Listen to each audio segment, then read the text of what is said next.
I'll hand you over now to our final speakers.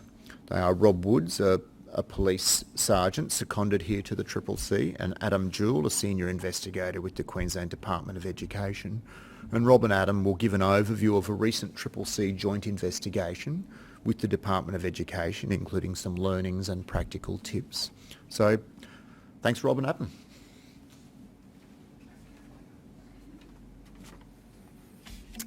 Good morning everyone. As Jeff said, I'm a seconded police officer. I'm a detective sergeant from the Queensland Police Service. I thought I'd give you a brief explanation as to my role here at Corruption Operations. I'm a investigative team leader within the Corruption Operations. We work with other civilian investigators. We have access to forensic accountants and intel analysts as part of our team. So in relation to this investigation, it's with regards to the Department of Education, and in 2019 an internal audit was conducted on a particular school, which resulted in an unsatisfactory assessment. As a result of that, there were some concerns raised in relation to the practices of the school principal at the time. During the Department of Education's internal review, it was determined that the principal would be stood down prior to the matter being referred to us at the CCC. So when it came to us, approximately 90 allegations were referred to the CCC, and it was determined at that point that a joint investigation would be the best practice in this instance. So as a result, the CCC and the Department of Education were engaged together. We had 2 investigators come over from Department of Education to take part in a 12-month investigation. One of our first priorities in the investigation was to break down the allegations, and the easiest way for me to do that as the investigator was to break it down in relation to nepotism, and in this instance it relied on nepotism for the employment of friends and family. We broke it down into corruption, and that related to the favouritism in relation to some procurement processes, and in some instances that also related to friends and family. And then thirdly, there was just fraudulent behaviour, and that was in relation to the misuse of credit cards and public funds. So investigators from the Department of Education Integrity Services were seconded to the CCC. During that 12 months investigation, to have access to them directly assisted the investigation greatly. It enabled us to engage with key stakeholders. It enabled us to speak to the right people in charge of the right policy. And in this instance, one of my first port of calls was with the Chief Financial Officer and the Regional Director of the region that the school was in. So that just enabled me to engage with witnesses immediately, to arrange appropriate times to speak with people, and also, most importantly, just address policy and procedures, both within the region the offences occurred in and the department as a whole. So my co-speaker today, Adam Jewell, he was a lead investigator from the Department of Education's perspective. He'd been working on the investigation for some time prior to it coming to the CCC. Once it was determined there was a level of criminality and corrupt conduct, Adam will explain some of the procedures he went through to come across to the CCC and to get the investigation put across the CCC. Our initial engagement was assisted by the fact that Adam has an investigative background, both with the Queensland Police Service and had been seconded to the CCC prior to this one. He had the knowledge and skill sets that was able to identify what resources we may require as part of the investigation, and also what evidence we needed to gather. As the lead investigator, my first priority was to review the list of allegations and to determine what parts of allegations were criminal and what parts were at a discipline level. And right from the start, we had to have a clear distinction between the criminal and discipline, both in regards to the evidence that we would gather and also the report writing at the end of the investigation. The investigation report at the end is a lengthy body of work, and it needs to be done in conjunction with the department as well. And it assisted me both having 2 investigators from the Department of Education to not only address some issues with policy, but being able to address it to the right people. Some key issues that we had during this investigation particularly was the wording of policy in instances where policy would say you should and you could, where me coming from a policing background, our policies more relied on you must rather than you should and you could. So for me to get my head around the Department of Education's policy singularly was difficult, but with the assistance of the education investigators, it enabled me to put it into perspective. The reason this is important is you need to address things appropriately. If parts of policy says you should and you could, then that's not saying that you must not. So we addressed a lot of those issues within our investigation report back to the department and also during the course of the investigation. So the initial review, I concentrated particularly on exculpations and excuses. And by that I mean, when I got the opportunity to speak to the subject person, I wanted to know if there was any excuses or reasons that they would use to justify their behaviour. Because in part of the criminal aspect of particularly fraud, misconduct and corrupt conduct, dishonesty plays a very big part, and Adam's going to talk a little bit more about it, but the element of dishonesty and proving that is very important in relation to proving criminal conduct. So part of that, one of my priorities was to review the department's training, their advice that they provide to staff, any notifications, any professional development supplied to employees, and also to ensure that all employees were given the appropriate resources to make knowledgeable decisions and to enable good governance. So during the first month of the investigation, for me that's the most important part. Adam will talk later, but we had some robust discussions in relation to the parameters and the scope of the investigation, and it helps to be able to have that. With any large-scale investigation, it has potential to branch off in different directions, and our previous speakers today have spoken about timeframes and things like that. We have a fairly good timeframe at the CCC in relation to investigations. We're given the opportunity to investigate things thoroughly, but we also are instructed to stay within the scope of the investigation where possible. So we determined early that we had a subject person list, which included employees and sometimes family members of those employees. It also included subordinate staff to the main subject persons because unwillingly in some cases the subordinate staff had become parties to an offence, and by that what I mean is these people had assisted or enabled particular subject people to commit offences, and in some cases had aided people to conceal the fact that they had committed offences. Some of this behaviour wasn't intentional, but in some instances it was. As the investigation progressed, we identified a particular organisation external to the department. This organisation was used in relation to professional development, and the department employees had to be a member of it.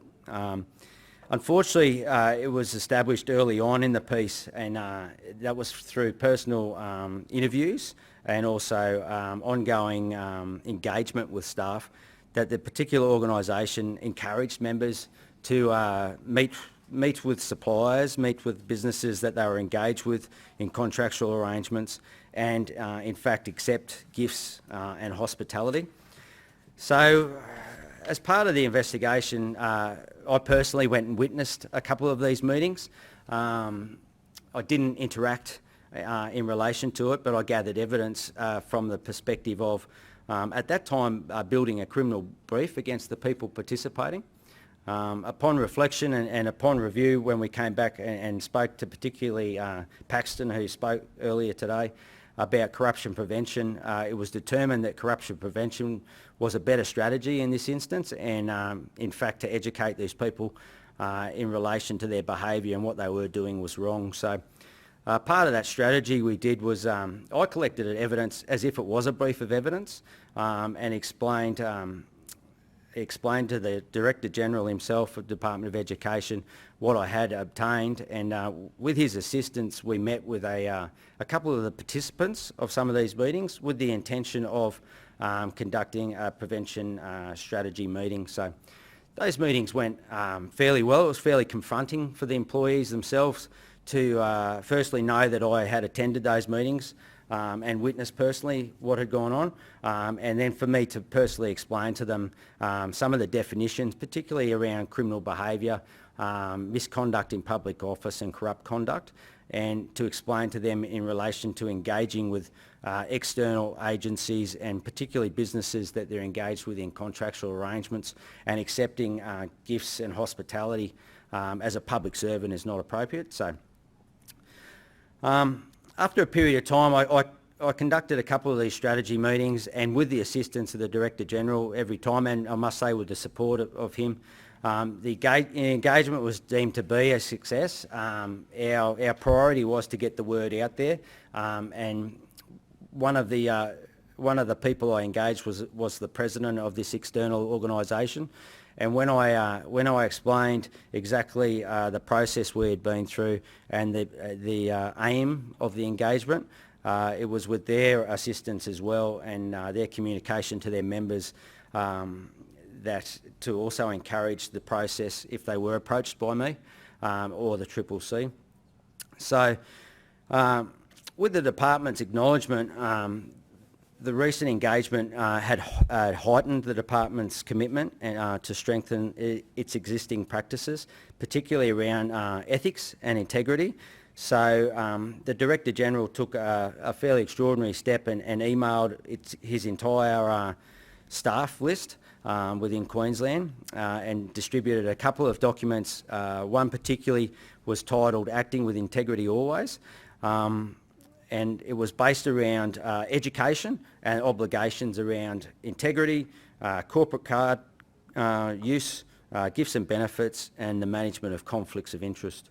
And one of the last things that the Director General also did was he emailed all of his external suppliers to the Department of Education and implored them not to provide any gifts and benefits to any employee of the department, and also educated them in relation to their obligations whilst dealing with a government agency.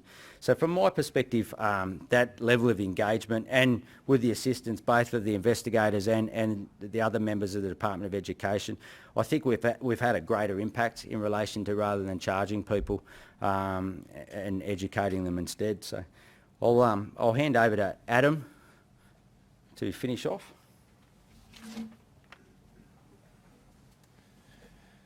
G'day, my name's Adam Jewell, just a team leader over at the Department of Education's Integrity and Employee Relations, more specifically their investigations team. Thanks, Rob. So the identification of alleged major breaches of a department's policies and procedures or criminal offending can be difficult when assessing large volumes of complaints. The Department of Education receive at least 3,000 complaints every year, some 60 odd every week, to be assessed, triaged, and if appropriate, allocated for investigation. In 2019, I reviewed a series of complaints about curriculum type matters, bullying, but they also briefly referenced nepotism, procurement and fraudulent use of public funds. With the assistance of some of our specialist units, our audit team, talent, recruitment, HR team, procurement, along with a review of electronic communication records, so emails, and electronic devices. Our employees obviously have laptops and phones. It appeared there was veracity to the initial allegations. The Public Service Commission's Discipline Directive 1420 now provides quite clear guidance in discerning what should be investigated, but on this occasion I prioritised those three key areas of offending I initially mentioned there, whilst limiting the time frame to maintain focus. Some of our offending was alleged to occur over quite long periods of time, but for an efficiency we sort of cut that back. I suppose one of the key lessons what we picked up early was to draw on your specialists in your department as an efficiency and obtain a written analysis from them. For example, you might have a finance unit, so it takes maybe some of your finance problems to them and ask them to review it and give a written account. And of course, documenting and record keeping of what you're doing along the way is very important. Allegations relating to financial mismanagement involving entertainment expenses were immediately referred to the CCC, who of course assess on the information that you provide. The initial referral did not adequately reflect the behaving because we initially had limited information. So I maintained communication with the CCC after that initial notification, who are available to take phone calls, emails and provide some guidance along the way. To enable the CCC to conduct an effective assessment, I prepared an evidence matrix, a working document as soon as I realised the matter was more complex. As a new allegation was revealed from my review of material, I added it to the matrix along with the cross-reference of the evidence we were collating and the alleged breach of policy or criminal offence. When determining if behaviour is inappropriate and or unlawful, one of the elements to discern is dishonesty, as Rob talked about before, which can be identified through things such as considering a subject officer's training records. Have they been trained in the relevant policy or procedure that you're looking at? Is it important for a department to maintain accurate training records and enforce that mandatory completion of that training? Obviously we provide it, it's available, we have to make sure that people actually do it. Consider the policy or procedures, do they define a process sufficiently? For example, is the policy sufficiently particularised and clear? Same as Rob mentioned, words such as should, may, preferred, reasonable might not be enough guidance for an employee to determine if their behaviour is appropriate. The criminal offence of fraud includes the word dishonesty or dishonestly, which can be supported by a review of training and well-articulated legislation, policies and procedures. If we've told people what to do and then they don't do it, well, that certainly helps towards that dishonesty. Of course, Criminal Code, Section 22, ignorance of the law does not afford an excuse for an act or omission. And ethics principles detailed in the Public Sector Ethics Act, Code of Conduct and your standards remain overarching. Once the evidence matrix was sufficient to adequately capture most of the allegations, I progressed the matter to the CCC, the document, along with an executive summary and requested an opportunity to meet. My assessment wasn't entirely complete by the time I sent it across. It was still a working document, but it sufficiently captured what we were looking at. Like any government department, the CCC have a large workload, so simply and concisely presenting your complex issue makes it much easier for them to extrapolate the seriousness of the matter. As Rob mentioned, we picked out something like 90 to begin with. Probably hard to be that concise when there's 90, but it captured what we're talking about. When referencing a matter, explain why the CCC, when referencing to them, why the CCC are the best agency to conduct the investigation. Articulate how their resources will allow the matter to be fully investigated. For example, powers to gather evidence, notices, search warrants, capability to conduct examinations, such as forensic analysis of electronic devices, financial analysis, surveillance, intelligence, covert and overt strategies, and access to support from other agencies at a national level. Okay.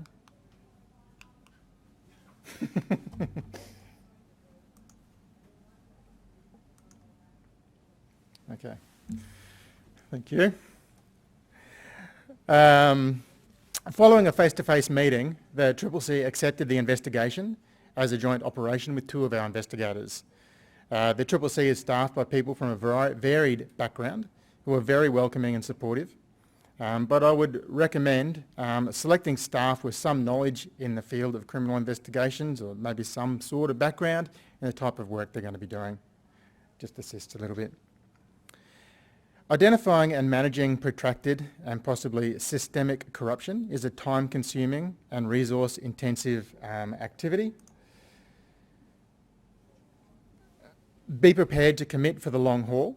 However, the benefits of that commitment can, if your department is willing, achieve great results in governance improvements, reduction in financial loss through fraudulent use of public resources, risk of reputational harm, and of course protection of those who may be especially vulnerable, such as in our case, our school students.